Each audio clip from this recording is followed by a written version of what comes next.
Antíoco Eupator sucede ao rei Antíoco Epifânio, seu pai. Judas Macabeu cerca a fortaleza de Jerusalém. Antíoco vem contra ele com um grande exército e cerca Bet-zur. Ambos levantam o cerco e travam uma batalha. Maravilhoso feito de coragem e morte de Eleazar, um dos irmãos de Judas. Antíoco toma Bet-zur e cerca o templo em Jerusalém. Quando os judeus estavam quase reduzidos aos extremos, ele levanta o cerco ante a notícia de que Filipe se declarara rei da Pérsia.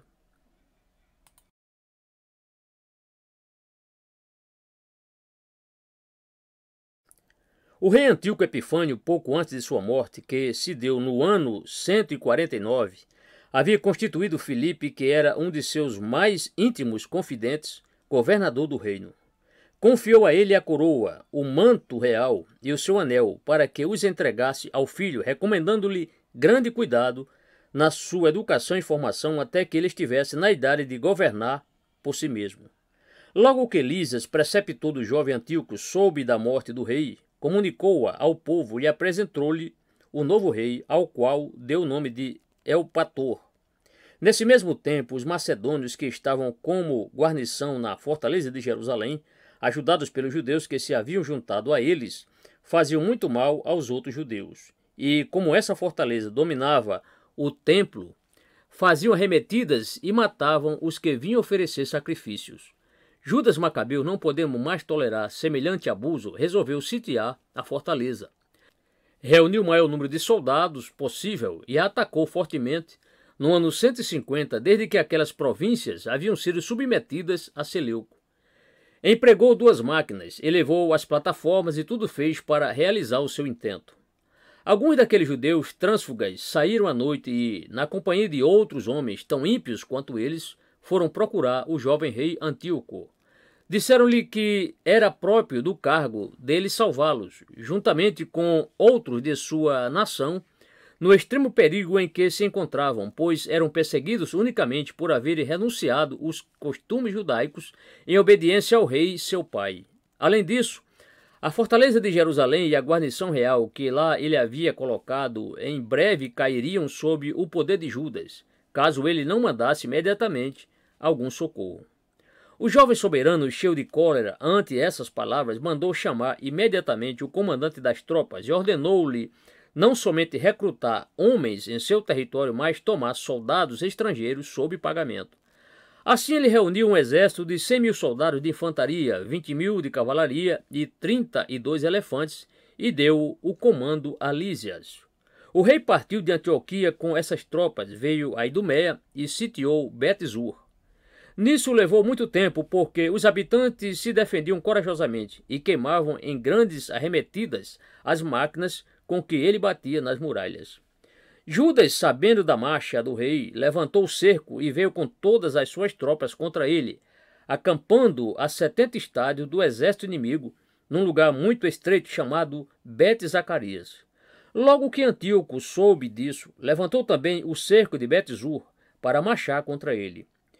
Quando estava próximo, mandou colocar os seus homens em ordem de batalha ao despontar do dia. Mas como o lugar era demasiado estreito para fazer marchar à frente os elefantes, ele foi obrigado a fazê-los caminhar um atrás do outro. 500 cavaleiros e 1.000 soldados de infantaria acompanhavam cada animal e todos levavam uma torre cheia de arqueiros. Quanto ao resto das tropas, ele ordenou aos comandantes que se encaminhassem pelos 2 flancos do monte. O exército soberano, desse modo, lançou-se ao ataque, soltando grandes gritos que ressoavam pelas quebradas, enquanto seus escudos de ouro e de cobre rebrilhavam com tanto resplendor que ofuscavam a vista. Nada, porém, foi capaz de abater o ânimo de Judas Macabeu. Ele os enfrentou com tanta coragem que 600 dos primeiros que o atacaram caíram mortos na mesma hora. Eleazar, seu irmão, cognominado Aurã, vendo que dentre todos os elefantes havia um mais soberbamente ajaezado que os outros, julgou que o rei estaria sobre eles. Assim, sem medir a extensão do perigo a que se expunha, abriu caminho através dos que rodeavam esses elefantes, matando vários deles e afugentando os demais, chegou até junto do prodigioso animal, colocou-se por baixo de seu ventre e matou-o a golpe de espada. Porém ficou esmagado sob o peso do elefante e morreu. Terminou assim gloriosamente a vida, depois de vendê-la bem caro aos inimigos. Judas, vendo que eles eram muito superiores em número, retirou-se para Jerusalém, a fim de continuar o cerco da fortaleza. Antíoco, depois de enviar parte de suas tropas contra Bet-Zur, marchou para Jerusalém com o resto do exército. Quando os habitantes de Bet-Zur, que tinham falta de víveres, se viram tão fortemente atacados, entregaram-se depois de os inimigos prometerem com juramento não lhes fazer mal algum. Mas Antíoco faltou-lhes a palavra, pois lhes conservou somente a vida, expulsando-os nus da cidade, onde estabeleceu uma guarnição. Sitiou em seguida o templo em Jerusalém e o cercou durante muito tempo, porque os judeus se defendiam valentemente, derrubando as máquinas com outras máquinas. Os víveres, porém, começavam a faltar, porque era o 7º ano, no qual a nossa lei proíbe semear e cultivar a terra. Assim, muitos foram obrigados a se retirar, e só uns poucos ficaram para continuar a resistir ao cerco. Estavam as coisas nesse pé, quando o rei de Lísias souberam que Filipe se declarara rei e vinha da Pérsia, avançando contra eles. Essa notícia os obrigou a levantar o cerco, sem que se falasse de Filipe aos comandantes ou aos soldados. Lísias teve do rei somente ordem para dizer-lhes que o templo era tão forte que seria necessário muito tempo para conquistá-lo, que o exército começava a sentir falta de víveres e que interesse do Estado chamava o rei a outros lugares. E como os judeus ciosos da observância de suas leis preferiram a morte e estavam sempre prontos a recomeçar a guerra, era preferível fazer amizade e aliança com eles e voltar à Pérsia.